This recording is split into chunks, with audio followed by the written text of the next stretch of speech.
عزیز طلبہ طالبات السلام علیکم. میں doctor Muhammad Zafar Iqbal but, صدر شعبہ sports sciences and physical education.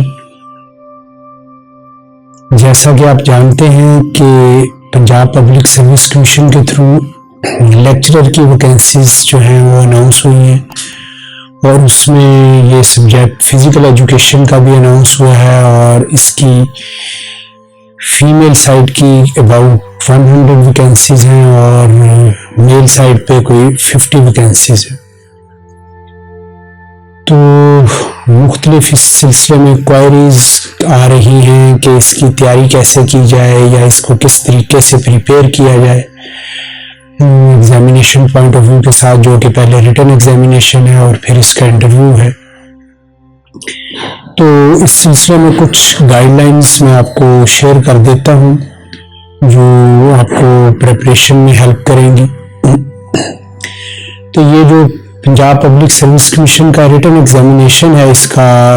Physical education کا، وہ آپ جیسے کہ آپ نے اس کی ڈیٹیلز پڑھی ہوں گی انسٹرکشنز میں کہ 100 مارکس کا ہے، جس میں 80% سبجیکٹ ریلیٹڈ ہوگا اور 20% جنرل نالج کا ہے. تو اس کی پریپریشن کے لیے سب سے پہلی بات تو یہ کہ جو ایلیجیبل کینڈیڈیٹس ہیں BS 4 ایئر کے اور MSc کے MA MSc کے 14-16 ایئرز آف ایجوکیشن کے، تو ان کے لیے یہ ہے کہ سب سے پہلے تو آپ اپنے کورس آؤٹ لائن کو گو تھرو کریں. کورس آؤٹ لائن جو کہ سبجیکٹس آپ نے پڑھے ہیں اپنے ڈیورنگ 2 ایئرز آف MSc یا آپ کے 4 ایئرز BS پروگرام میں، اور وہ سارے سبجیکٹس کو آپ اچھے طریقے سے گو تھرو جائیں. اور اس کے بعد آپ اس میں کوئی بھی مارکیٹ میں کافی بکس اویلیبل ہیں اس سلسلے میں MCQs کی، آپ کوئی بھی ٹیسٹ کے طور کے اوپر آپ اس بک کو کنسلٹ کر لیں تاکہ آپ کو پتہ چل جائے کہ آپ کی جو پریپریشن ہوئی ہے وہ ٹھیک ہوئی ہے کہ نہیں ہوئی. اور ایک بات اور میں کہوں گا کہ جب آپ کورس آؤٹ لائن پریپیئر کر رہے ہیں تو اس کورس آؤٹ لائن میں کوشش کریں کہ آپ کے کنسیپٹس کلیئر ہونے چاہیے. پنجاب یونیورسٹی کے اسٹوڈنٹس، ہمارے یہاں پہ ٹیچرز جو ہیں انہوں نے بڑی محنت کے ساتھ اپنے اسٹوڈنٹس کو اس سلسلے میں ساری تیاری کرواتے ہیں. آپ لوگوں کے نوٹسز پڑے ہوں گے، آپ لوگوں نے جو خود بنائے ہیں یا جو آپ کو ٹیچرز نے دیے ہوئے ہیں، آپ کسی بھی ادارے میں پڑھ رہے ہیں تو وہ آپ کے لیے یہ اس چیز میں مدد معاون ثابت ہوں گے. آپ کوشش کریں کہ آپ اپنے وہ نوٹسز کو کنسلٹ کریں، جو انہوں نے ریفرنس بکس بتائی ہوئی ہیں وہ اس کو کنسلٹ کریں اور اس کو اچھے طریقے سے اپنے کورس آؤٹ لائن کو پریپیئر کریں. اور کورس آؤٹ لائن میں آپ کے کوئی، اگر ہم MA کی بات کریں، MA MSc کی کوئی 15 سے 16 سبجیکٹس ہیں. اسی طریقے سے BS میں کوئی بات کریں تو کوئی اباؤٹ 21 سبجیکٹس ہیں. تو آپ ان تمام سبجیکٹس کو پہلے فلی پریپیئر کریں اور اس میں سے ہی آپ کا جو ہے 80% جو ہے وہ پیپر اس میں سے ہوگا.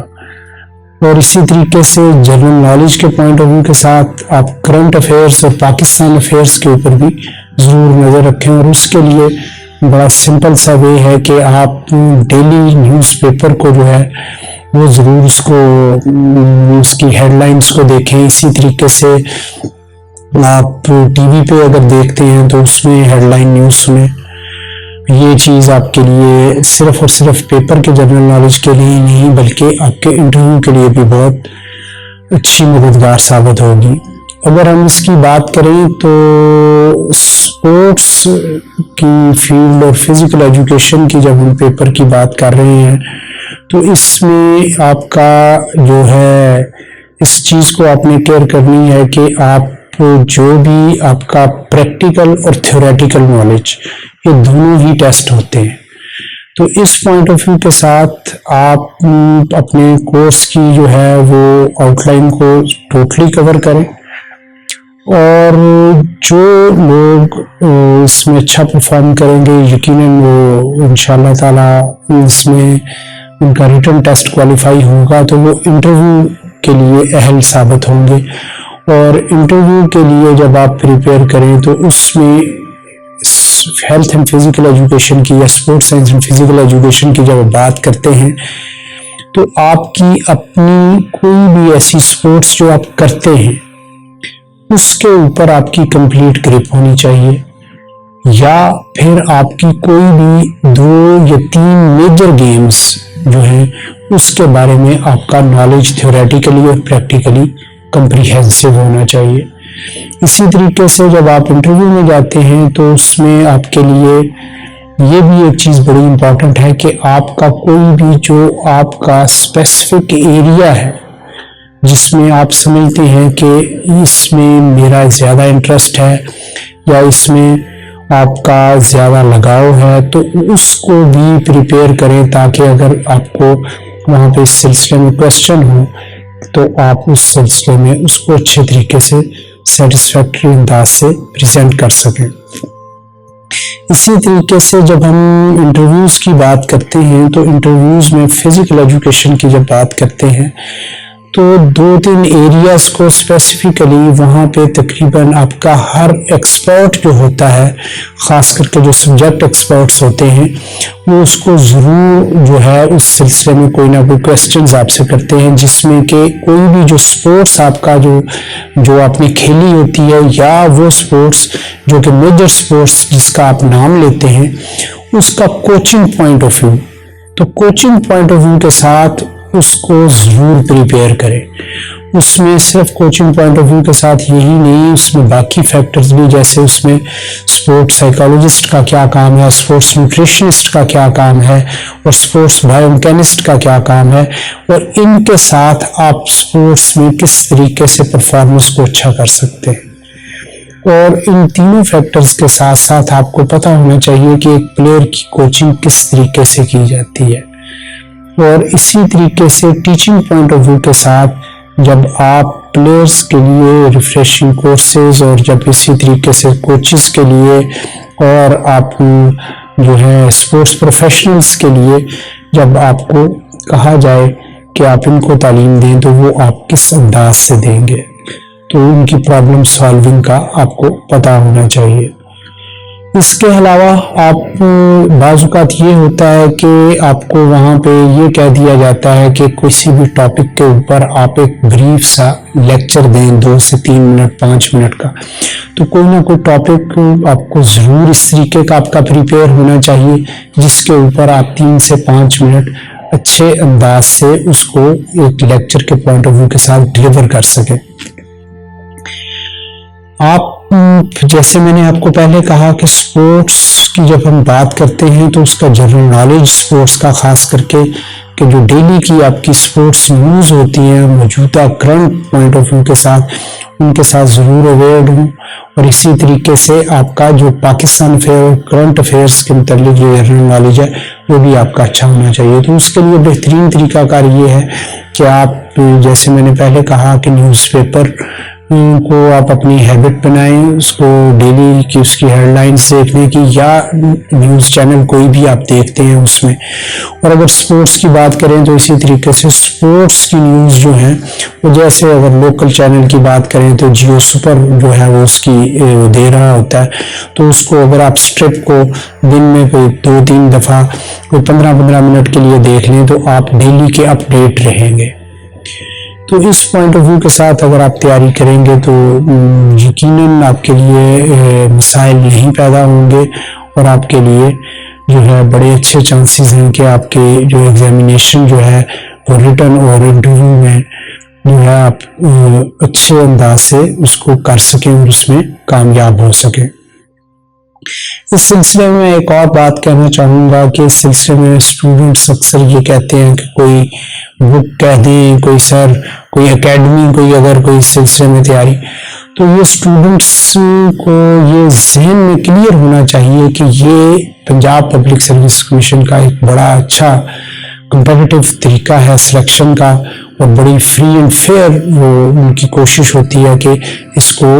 کی میں سلیکشن ہو، جو بھی لیکچرر کل کو کالجز میں جو تعینات کیے جاتے ہیں، تو اس کے لیے آپ کی صرف اور آپ کی محنت جو ہے وہ اس مقام تک آپ کو لے کے جاتی ہے. تو یہ پریپریشن آپ نے کرنی ہوتی ہے، اور آپ کو جیسے میں نے پہلے کہا کہ اپنے کنسیپٹس کلیئر کریں. اور کورس آؤٹ لائن میں جب آپ اسٹوڈنٹ ہوتے ہیں تو اس وقت آپ کے پاس کوئی چوائسیز ہوتی ہیں، اور آپ کئی ٹاپکس کو ایسے کو چھوڑ جاتے ہیں جس کا کہ آپ کا دل نہیں چاہ رہا ہوتا یا کوئی آپ کو مشکل لگ رہا ہوتا ہے. مگر جب یہاں پہ آپ پریپیئر کر رہے ہوتے ہیں تو آپ اس کو کمپلیٹلی پریپیئر کریں، اور تاکہ آپ کو اگر وہاں سے بھی کوئی کویسچن آ جائے تو آپ کے لیے کوئی پرابلم نہ ہو، اور کنسیپٹ کلیئر ہوگا تو وہ پرابلم نہیں ہوگی. اسی طریقے سے اپنی ٹائم ڈسٹریبیوشن یا پلاننگ جو ہوتی ہے اپنے پیپر کو کرنے کے لیے، وہ اس کے لیے بھی اپنے آپ کو پریپیئر کریں. آپ نے 90 منٹس میں آپ نے 100 کویسچن کرنے ہوتے ہیں، تو اس کے لیے بعض اوقات یہ ہوتا ہے کہ آپ کے لیے ٹائم وہ کم پڑ جاتا ہے. اس کے لیے آپ اپنی ریڈنگ کو بہتر کریں. ریڈنگ آپ کی اچھی ہوگی تو آپ ٹائملی وہ چیزوں کو پڑھ کے اس سلسلے میں اپنے آپ کو پیپر میں وہ ٹائم کے اوپر پیپر کر سکیں گے. اور اس سلسلے میں بھی میں یہ کہوں گا کہ ملٹیپل چوائس کویسچنس ہوتے ہیں سارے، کہ جہاں پہ آپ کو کلوزسٹ آنسر جو ہوتے ہیں وہ 3 یا 4 چوائسیز کی شکل میں آپ کے پاس دیے ہوتے ہیں، تو ان میں سے آپ نے رائٹ آنسر کو چوز کرنا ہوتا ہے. تو یہ بار بار پریکٹس کریں گے تو یہ ہے. یہ 90 منٹس کا پیپر تو ہے، مگر آپ یہ سمجھ لیں کہ آپ کے پاس تقریباً 80 منٹس ہوتے ہیں. 5 منٹس بگننگ کے اور 5 منٹس اینڈ کے ہم جو ہوتا ہے اس میں پیپر کی پریپریشن یا دوسرے معنوں میں آپ اپنے پیپر کو سیدھا کر رہے ہوتے ہیں. تو کوشش یہ کریں کہ آپ اس میں اپنی ریڈنگ کو اور آپ اپنی فوکس جو ہوتا ہے اس دوران پیپر کے دوران وہ دھیان سے رکھیں، تاکہ آپ جب ایک دفعہ سٹیٹمنٹ پڑھیں تو آپ کے ذہن میں کلیئر ہو اور اس کے مطابق آپ چوائسیز میں سے اس کو چوز کر سکیں کہ ایگزیکٹ آنسر کیا ہے. تو میری آپ لوگوں سب لوگوں کو یہی ہے، سب اسٹوڈنٹس کے لیے، اور یہی گائیڈ لائن ہے کہ آپ اسی کو فالو کریں. اور یہ آپ کی اپنی پریپریشن ہے کہ آپ نے اس میں آپ کے کامیابی کے کتنے % چانسز ہیں. آپ لوگ اپنی ڈگری آپ لوگوں نے بڑے اچھے انداز سے مختلف اداروں سے کمپلیٹ کی ہوگی، انکلوڈنگ پنجاب یونیورسٹی. آپ کے اساتذہ نے آپ کے اوپر بڑی محنت کی، آپ نے اس وقت اچھے CGPA لیے، آپ نے اچھے گریڈنگ حاصل کی. مگر اب جو ہے آپ کی اس ساری محنت کا جو پھل جو ہے وہ لینے کا اب وقت ہے. تو اس کے لیے میں یہ یقیناً یہ بات جو آپ لوگوں کے لیے بڑی امپورٹنٹ ہے کہ اپنے ہارڈ ورک کو جو ہے وہ مت چھوڑیں، اور جتنی دیر تک کہ آپ کی یہ منزل مل نہیں جاتی. اور دوسرے سبجیکٹ کی نسبت اگر میں کہوں تو اس سبجیکٹ میں آپ کے پاس ویکینسیز بھی زیادہ ہیں اور بڑی اچھی اپرچونٹی ہے، تو اس کو اویل کریں. میری طرف سے آپ سب کو نیک آپ کے لیے تمنائیں اور دعائیں آپ کے لیے. خدا آپ کا حامی و ناصر ہو. اللہ حافظ.